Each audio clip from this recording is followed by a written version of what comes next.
At the Kmart 400, and the final members of the congregation finding their ways into the place and getting their seats. Most of you know about Jerry Glanville as football, but I don't think many of you recognize the fact that Jerry Glanville started out in racing, much like Joe Gibbs. He's run over 100 tracks, and besides being a star of the NFL today, was out here with the Automobile Racing Club of America yesterday on the 2 miles. That's him, number 81. You look like a rabbit going through the corners.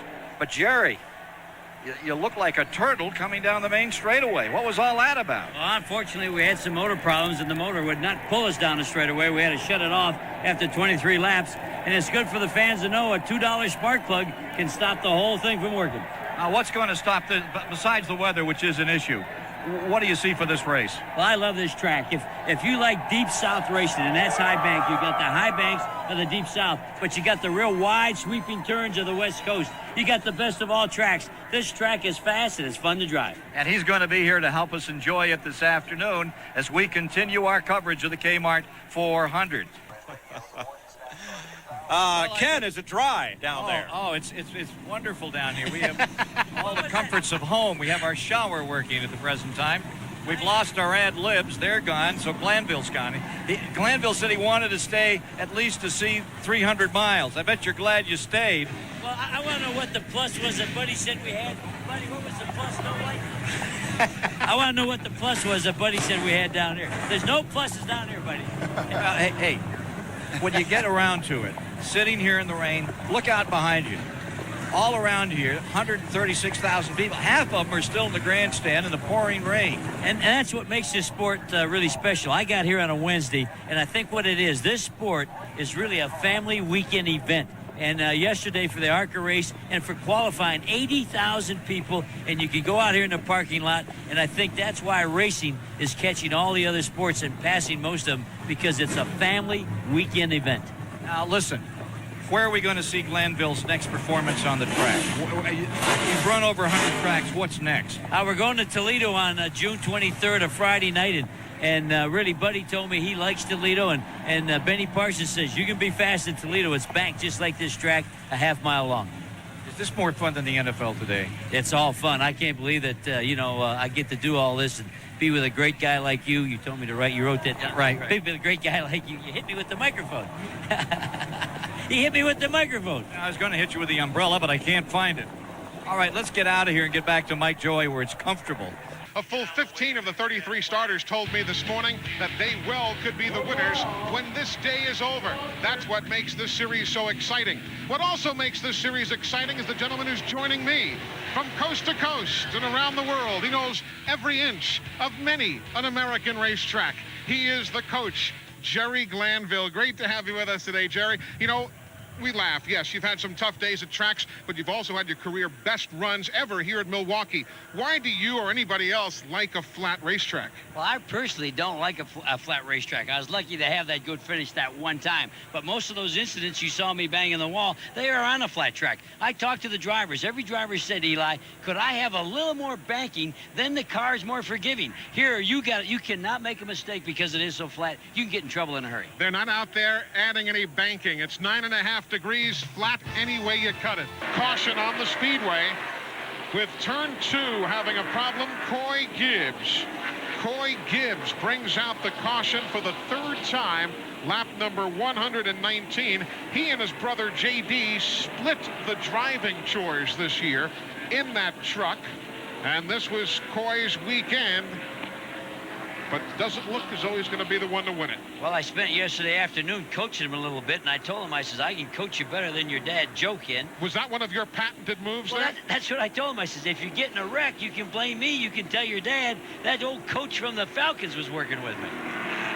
Well, I dare say that is going to be the line that is going to be put forward to Coach Joe. There's the tail end. What happens when a truck breaks loose? In all seriousness, Jerry, we laugh, but in all seriousness, do you just overdrive a flat corner? Is that what happens? Well, it's really how the car is set up, or the truck is set up too. He may have, I don't know how many laps he has on this tire, but his tires could be getting greasy. Sometimes you feel like you're skating on ice with your tires, and you have to slow down.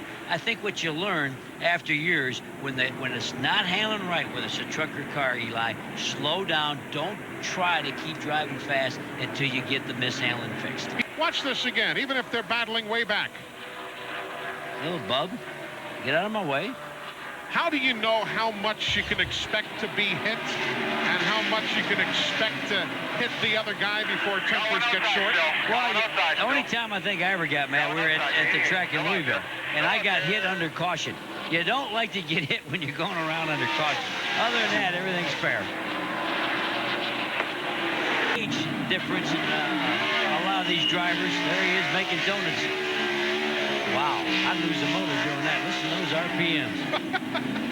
When his spotter said to him, "You're smooth, dude," well, he got a 21-year-old driver doing some donuts out here. And I got news for you. With your Ernie Elliott engines under the hood of your machine, you weren't going to lose a motor doing some donuts. Well, I would, because if I did that, Ernie would take my motor away from me. He'd spank me. Hi, everybody. I'm Eli Gold. Welcome to Milwaukee. The coach, Jerry Glanville, Buddy Baker alongside as well. Buddy, last night in Daytona, you were talking about a racetrack with 31 degrees of banking. That's not the case here in Milwaukee. Not at all. This is basically a flat racetrack, and when you go down in the corner, you have to back out of it. Let it set itself. If you get in the throttle too quick, you'll run into the wall. Now, Jerry Glanville's best ever finish in a NASCAR race was here at the Milwaukee Mile. Do you just get into a rhythm on a flat track, Coach? I really wasn't any good on this flat track. I like some banking, but everybody else was worse than me. That's how we had a good finish. Back to Milwaukee, everybody. Eli Gold, Jerry Glanville, Buddy Baker.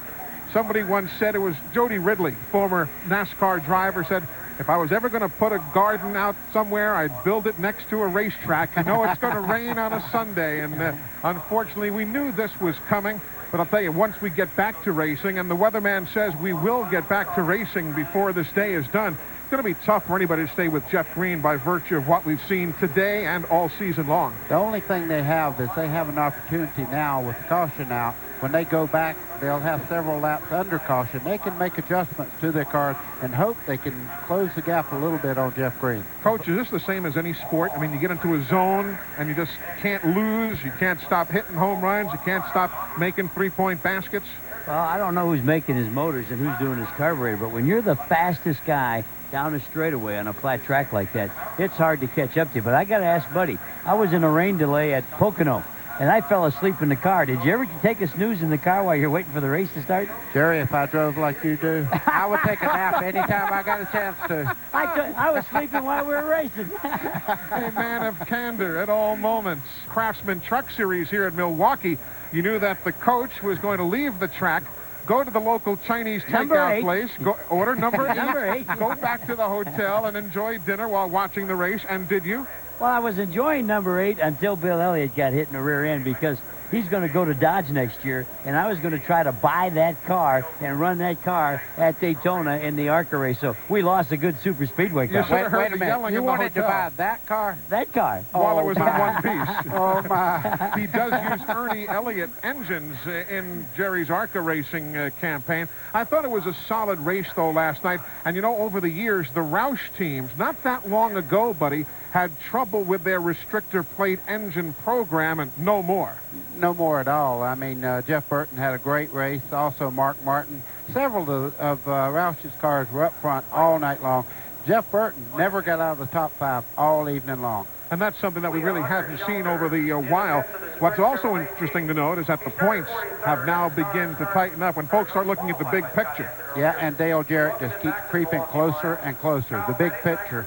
Last night he was second, had the fastest car, could not get by Jeff Burton at the end of the race. Got cut off several times there, but Jeff Burton did what he had to do to win the race. But he's down to double digits now. He was triple digits before that race in the points. Now he's just 78 points back there.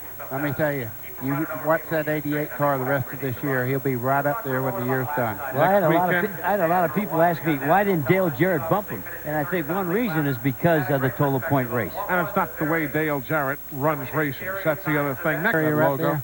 You come sailing in there and hit the brakes and see what happens. It's still wet by the wall, but they shouldn't be down there. Yeah, if they're down there, they're in trouble. They're in trouble anyway. Down! Ready!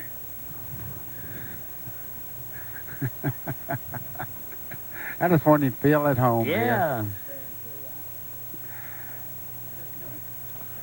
That just kills me about Goldberg. I thought he would have been the greatest football player to ever. He wasn't much in Georgia. He really wasn't. That's what he... Great effort guy. Yeah. Look, Which cards? Was he too muscular or what? Yeah. Too small. Oh, God. 5? They just engulfed him. Yeah. right. You know, I thought... Wednesday on CBS, it's the #1 show in America, Survivor. Who's going to be voted off the island next? Don't miss the Summer Sizzler on an all-new Survivor. Wednesday at 8, 7 Central on CBS. The fat, naked man leaves. He is out of here. Probably the good thing I'm wearing clothes, or I'd have to vacate the booth with an edict like that. Name that movie after you and me. Best friends for life. Oh. Folks, I tell you, it's dangerous up here with this man. the coach is mauling the man as Justin Labonte makes a stop at lap number 160. He was running in 39th spot, Justin was. He just graduated from high school, and so now he wants to try to finish out the whole season driving this car. Eli, just a few minutes ago, he got loose down in turn 1 and went all the way, Justin Labonte did, went all the way up to the wall. So I'm sure he had to come in and make sure he didn't have a flat tire because the car went away in a hurry on him. Jeff Green, I think, would probably just as soon say, let's take it to the house. And you heard others saying, let's go racing again. Eli, you never know what's going to happen in a race. He's been very dominant. He may come in and take on a set of tires now, mismatched a little bit, right, and all of a sudden, hey, you've got a race for the lead all over again. And, Coach, as we had said earlier, I mean, you have run well at this racetrack, so you know how guys all of a sudden can start hitting that combination even late in the day. Well, one guy I want to talk about is Hank Parker Jr. I think this may be his finest race. I'm real proud. Brand new race car, never raced it before, and he's still in the hunt for second anyway.